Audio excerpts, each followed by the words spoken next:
Welcome back to Vigor Active Health Chats. This is Dr. Stephen Newhart, and today I've got one of my brothers from the fitness industry here to talk to us. And this is going to be exciting because he has a fitness studio that is unlike anything I've ever heard of or seen before.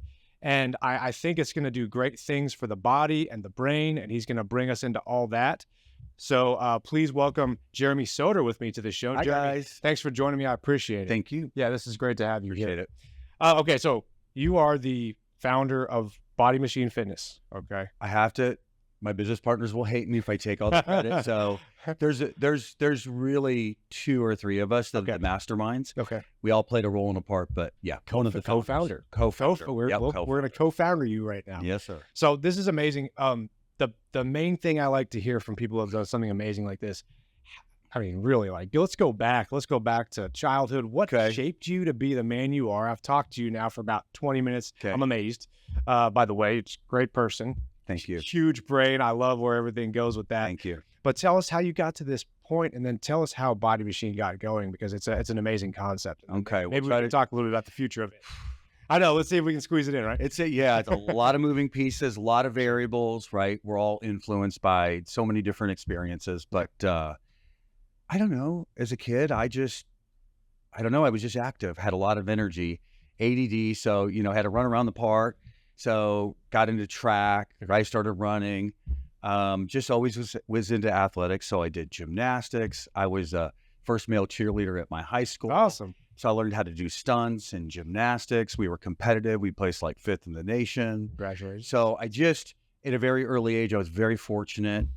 It wasn't even that my parents did it. I think I was just a very active kid. Sure. Had an abundance of energy and just, was a thing, and loved to play sports. And I was curious about all sports: football, baseball, soccer. And when you're around other people like that, next thing you know, these are your buddies like, hey, let's go to the gym. Now we're getting to be 16-year-old kids, and, we want to look good. We want muscles. Sure. So you start that journey like, well, how do I put on muscles? How do I eat? And, and back then didn't know anything at all. Went into the Army, and of course in the Army you got to do a lot of fitness every single Thank you for the day. service, by the way. Thank you. Came out of there and I think I fell into a trap that everybody gets into, where here's real life. I'm working, 40 to 50 hours a week. You're stressed. I look back then, I didn't know what to eat. I didn't know how to eat, right? So pizza, beer, pizza. Switch back. And I found myself gaining a lot of weight. And in my mid 30s, remember going to the doctor, and I had I think it was like a fatty liver, and they had to do sonograms. And I just had a lot of unhealthy habits, and I was 40 to 50 pounds overweight. My waist size, I was up there at a 38. Now that those were getting tight. And then I had a friend who had done a couple triathlons with Team in Training, which is it's a fundraiser for leukemia. He goes, hey, there's this sprint triathlon coming up. You should do that. Well, I had swum in the Army, liked to do that. I liked to run. I knew I needed to change. That sounded fun. So I said, okay, yeah, I'll come and do that. So I did it, and it was a sprint. But I remember halfway through the swim, I'm holding onto the canoe because I'm literally gasping for air. Went out there and did the 5K, again, was just dying. Sure. But had a great time. And so I signed up for the next one and the next one. And then I met a community. And the next thing you know, I'm getting invited to socials and parties. So I realized now how important it was to meet people. Sure. And have this community. I didn't realize I was lonely, but I was. Just didn't realize it. And suddenly I have friends, and I've got social circles, and I'm being invited. So that kept me also showing up. So, Thursday nights would be, we all meet in a parking lot to run. And then Saturday morning we'd be at the lake and we'd do a swim. So anyways, I just got really addicted to that. And then healthy things. It is. A circle of healthy things is great. So I went from doing sprints to doing Olympic distance to doing a half Ironman. And finally I just said, let's go for it. So I did a full distance Ironman. Awesome. And it was addictive. And I never once killed myself. I was just very regimented, hired a coach, right? Because you got to have the knowledge. And I just followed the program. And I had an amazing experience. I came to the finish line. I could have run another 10 miles. Wow. So I just really, for me, it had never been a bucket list. I thought people that did that were nuts. And here I am, that guy, being nuts. So now I'm addicted. Now I want to do another one. And all of a sudden, my knee just started to really act funny, like it needed to pop, but it wouldn't pop. And it was painful, and I couldn't run. So went and saw some doctors. and found out that I have advanced arthritis in my right hip. Probably because all those years I didn't understand the balance of the body. So I'm just running. I was probably like kind of running like this. And so I wore out my hip, wore out my right. So it's like it's all down this side of my body, but it crisscrosses to my left side of my neck. You, it's kinesiologist, you probably get on that. Out there, kind of crisscross. So I had to stop running because they said I need a total hip replacement at age 40. Oh. But I'm too young. He doesn't want me to get it.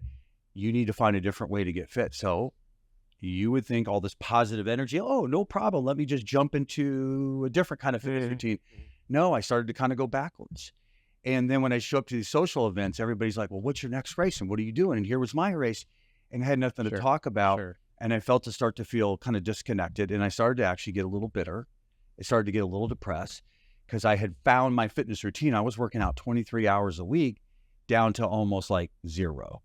And so I said, man, you know, you gotta, nobody's going to solve your problems but you got to take steps. What can I do?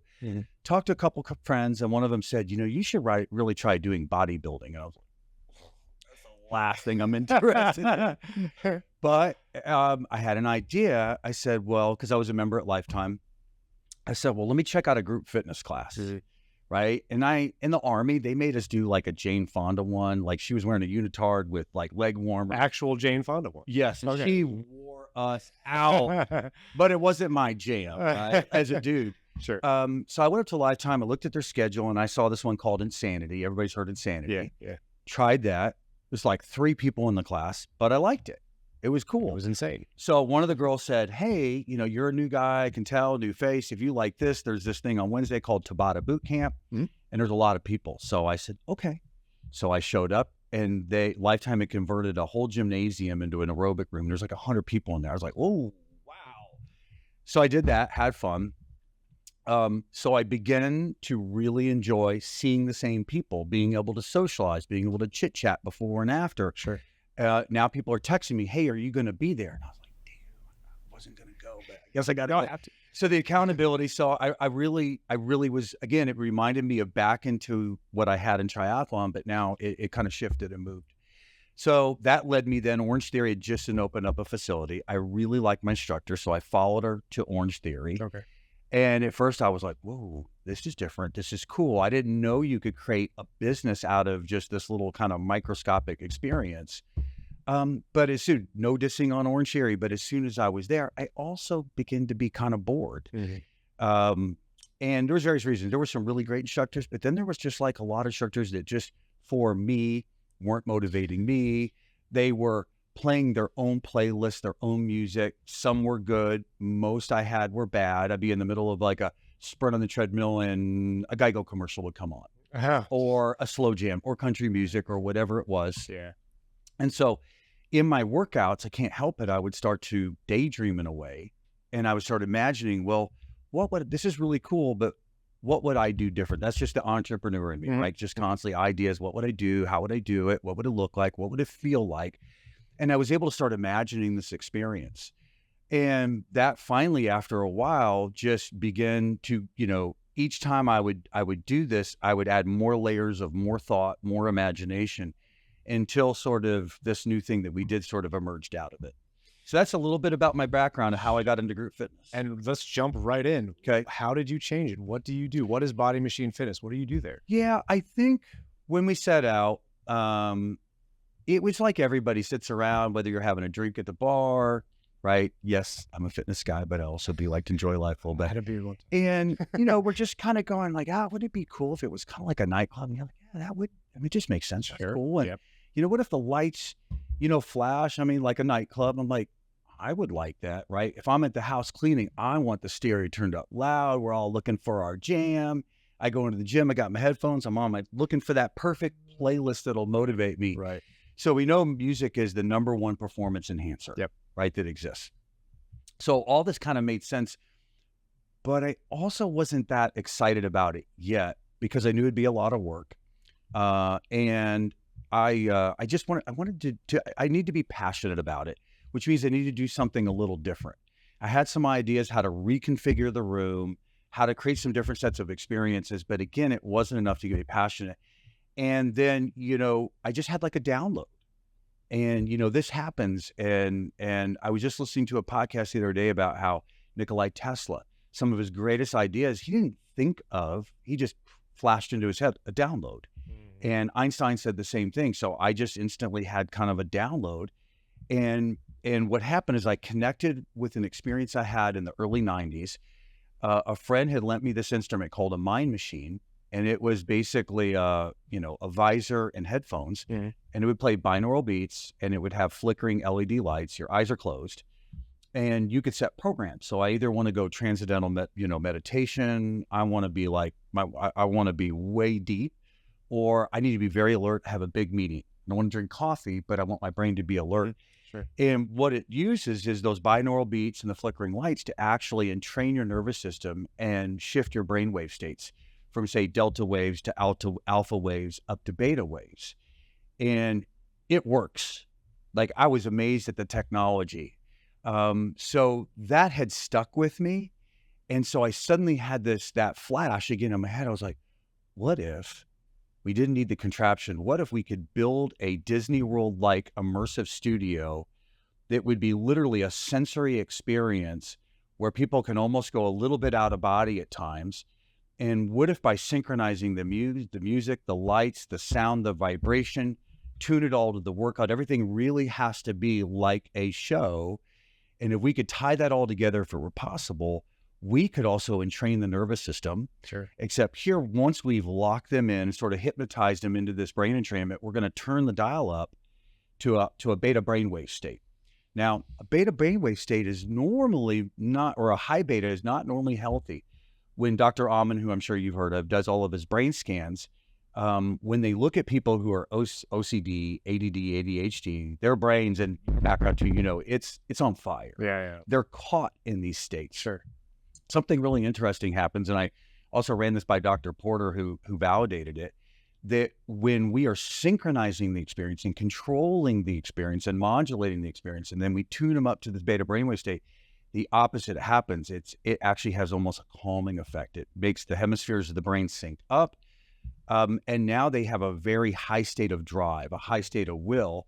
So the way I sort of describe it to people, I'm not a doctor, you might have a better way. It's like when you're energizing the nervous system, when you have these sound pressure waves coming in on the body, and you have these lighting, and you just have all these sensory inputs, they're charging up your nervous system, and that energy needs somewhere to go.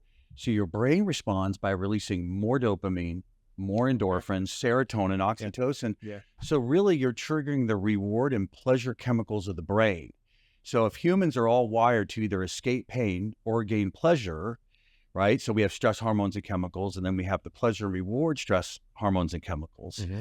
And if we can trigger those instead and fool your brain, we just went from where people don't like to work out because it's not fun, it's not interesting, it's not novel, it's painful, it's uncomfortable, it's intimidating, you name it. Everybody has like a barrier. It's just not the thing most people want to do, and why our world is getting obese. Yeah. So for us, this is like, if we could hack the brain and fool it into thinking the thing it's doing is actually reward and pleasure, it will become addicted to that. And the more exposure it gets through neuroplasticity, the more these circuits will reform. And so they just get addicted to working out.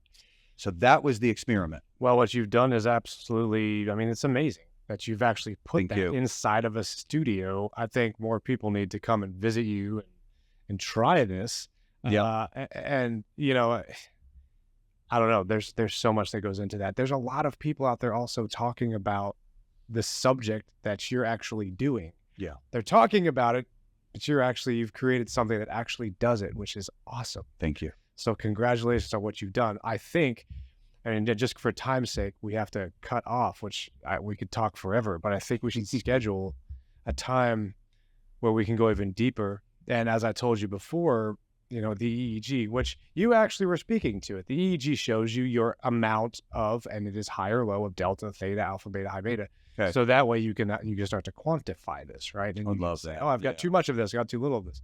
But starting to put that into your program and measure some people before and after could probably give it some real validity, which would be awesome. I would love that. Yeah. So let's schedule another talk. Okay. Thanks for coming and filming us here on BMF, because it's amazing. I wish you the best. What we want to do on this talk is to put your information, and we'll put the website for BMF on there so that people can find you. Sounds great. Thanks for joining Thank me. I you. appreciate it. Thank you all for logging in to Vigor Active Health Chats, and we'll catch you next time.